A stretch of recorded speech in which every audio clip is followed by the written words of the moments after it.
है friends, welcome to exam आसान है। मेरा नाम है सौरभ और आज इस वीडियो में हम देखेंगे कि सी का कंपाइलर क्या होता है। ठीक है, तो चलिए शुरू करते हैं। भाई, मेरा पिछले कुछ वीडियो अगर आपने नहीं देखा है तो जाके प्लीज़ देख लीजिए। उसमें मैंने बताया कि हाई लेवल और लो लेवल लैंग्वेज और सी का बेसिक स्ट्रक्चर जो है आप वो पहले देख लीजिए, तो आप इसको आसानी से समझ पाएंगे। तो दोस्तों, कंपाइलर है क्या? हम सी का कोड लिखेंगे और उसको डॉट सी एक्सटेंशन के साथ सेव करेंगे। ठीक है, अब वो कोड चलेगा कैसे? मतलब कंप्यूटर कैसे समझ पाएगा कि वो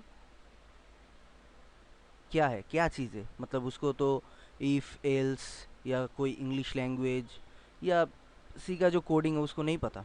उसको क्या समझ में आता है? कंप्यूटर को क्या समझ में आता है? Binary, machine language, binary, zero और वन, इसके सिवा वो कुछ नहीं समझता। इसके अलावा वो कुछ नहीं समझता कंप्यूटर। तो कंपाइलर क्या होता है?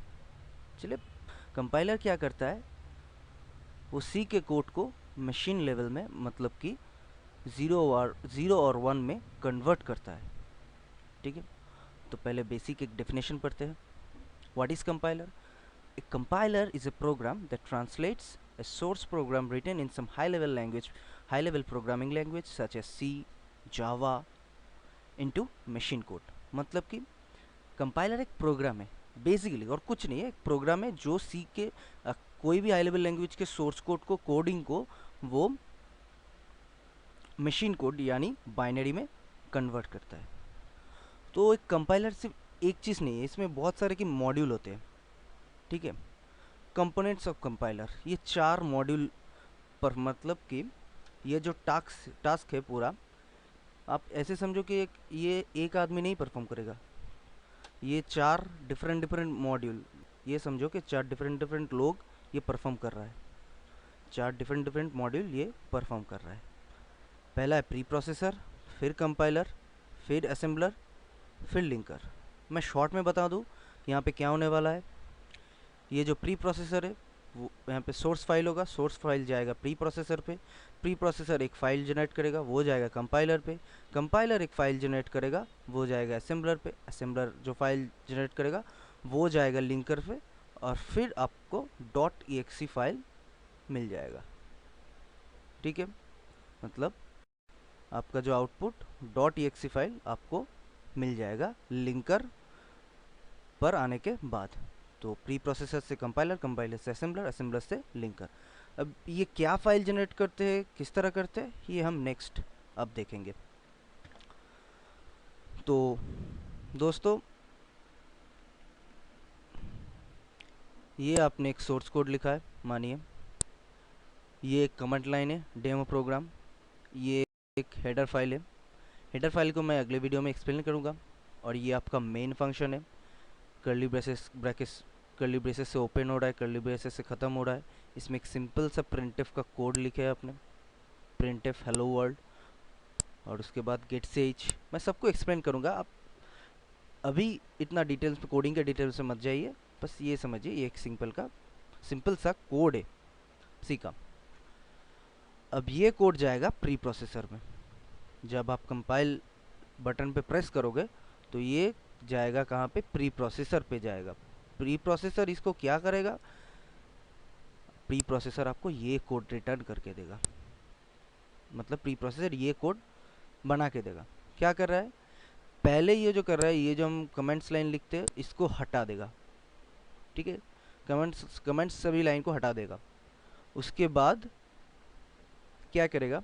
हमने जो इंक्लूड किया है, जो फाइल्स हमने बोला है कि भाई ये फाइल रख दो पहले से, इसका कोड मैं नहीं लिखने वाला, आप पहले से यहाँ पे रख दो। सो प्री प्रोसेसर जो बंदा है वो कोड ऑफ stdio.h, ये stdio.h नाम का जो फाइल है उसका कोडिंग यहाँ पे रख देगा पहले से। बस यही काम करने वाला है प्री प्रोसेसर। उसके बाद कहाँ जाता है? कंपाइलर पे जाता है। अब कंपाइलर क्या करेगा हम देखते हैं। कंपाइलर, तो कंपाइलर से तो कंपाइलर यहाँ पे क्या करेगा, असेंबली कोड जनरेट करेगा। यहाँ पे कंपाइलर क्या करेगा, एक असेंबली कोड। ये जो कोड था पहले प्री प्रोसेसर इसमें से कमेंट्स लाइन को हटाया और लाइव stdio.h कुछ भी हेडर फाइल से उसको इंक्लूड किया यहाँ पे, उसको वो फाइल गया कंपाइलर के पास। कंपाइलर क्या करेगा, उसका असेंबली कोड बनाएगा। ठीक है, अब जो मशीन है हमारा वो असेंबली कोड भी नहीं समझता, तो ये असेंबली कोड जाएगा असेंबलर के पास। ठीक है, तो ये असेंबली कोड जाएगा असेंबलर के पास। असेंबलर क्या करेगा, इसका ऑब्जेक्ट कोड बनाएगा। ऑब्जेक्ट कोड क्या है भाई, बाइनरी, सिंपल है। तो ये जो बाइनरी कोड बनाएगा, अब ये असेंबली कोड असेंबलर के पास जाएगा, फिर असेंबलर इसका बनाएगा ऑब्जेक्ट कोड यानी बाइनरी में। अब ये बाइनरी कोड और लाइब्रेरी फाइल्स, कुछ लाइब्रेरी फाइल्स एक साथ पैक होगा, पैक होके जाएगा लिंकर पे। लिंकर हमारा जो अगला लास्ट मॉड्यूल है उस लिंकर पे जाएगा, लिंक होगा और हमें .exe फाइल बना के दे देगा। मशीन को ये लैंग्वेज आता है और लाइब्रेरी फाइल्स दोनों को पैक करेगा और .exe फाइल हमको बना के देगा। अब लाइब्रेरी फाइल्स क्या है भाई, ये जो हमने लिखा है भाई, ये जो हमने लिखा है ये हैज़ इंक्लूड stdio.h या कुछ भी, तो वो हमारा लाइब्रेरी फाइल्स उसको लिंक करेगा। लिंकर हमारा फाइल क्या है, ये है हमारा फाइल। ठीक है, ये है हमारा फाइल। इसको और जो लाइब्रेरी फाइल्स है, मतलब हमने जो इंक्लूड किया है, मतलब हमने जो लिखा है यहाँ पे हैज़ इंक्लूड stdio.h और कोई भी library file stdio has include conio.h has include mat.h, उसको यहाँ वो लाइब्रेरी फाइल्स और ये हमारा जो फाइल्स है उसको लिंक करेगा। मतलब लिंक करेगा तो हमारा कोड काम नहीं करेगा, printf का scanf का लिंक करेगा और .exe फाइल बना देगा। यहाँ पे मैं आपको बता दूँ, लाइब्रेरी फाइल्स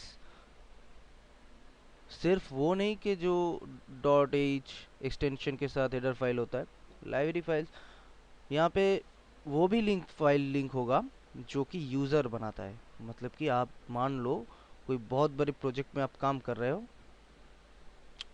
2-3 आपका फाइल है, समझ लो 2-3 आपका सी का फाइल है और एक फाइल में आप 2-3 फाइल को इंक्लूड कर रहे हो, तो वो फाइल तो लिंक होना चाहिए ना। यहाँ लिंकर पे वो फाइल लिंक होगा, लाइब्रेरी फाइल्स लिंकर पे लिंक होगा। लाइब्रेरी फाइल्स और आपने जो कोड अभी अभी लिखा, मतलब आपका जो मेन कोड है उसके साथ लाइब्रेरी फाइल्स लिंक होकर लिंकर पे आ जाएगा। सिंपल है। तो एक साथ हम सम अप कर लेते हैं। ये demo.ca मान लीजिए हमारा ये फाइल है, वो जाएगा प्री प्रोसेसर। प्री प्रोसेसर क्या करेगा, प्री प्रोसेसर ये फाइल से प्री प्रोसेसर क्या करेगा, इस फाइल में से कमेंट लाइन हटाएगा और हैज़ इंक्लूड .stdio.h होगा, कोई भी हेडर फाइल हो उसका कोडिंग इंक्लूड कर लेगा और कंपाइलर को देगा। कंपाइलर क्या करेगा, उसका असेंबली कोड बनाएगा। असेंबली कोड कहाँ जाएगा, असेंबलर पे जाएगा। असेंबलर क्या करेगा, उसका ऑब्जेक्ट कोड यानी बाइनरी कोड बनाएगा। तो बाइनरी लैंग्वेज मशीन को आता है। अब ये बाइनरी कोड और लाइब्रेरी फाइल्स एक साथ पैक होगा, लिंकर पे जाएगा और .exe फाइल आपका सॉफ्टवेयर कह लो, आपका कोड कह लो, आपका प्रोग्राम कह लो, अब रन करने वाला है, रेडी हो गया। तो दोस्तों इस वीडियो में इतना ही, मिलते हैं अगले वीडियो में। अगले वीडियो में मैं आपको एक्सप्लेन करूँगा हेडर फाइल क्या होता है। ठीक है, और इस वीडियो को लाइक कीजिए, शेयर कीजिए, कमेंट कीजिए। कोई समझ में प्रॉब्लम हो रहा है आप मुझे बिल्कुल बताइए।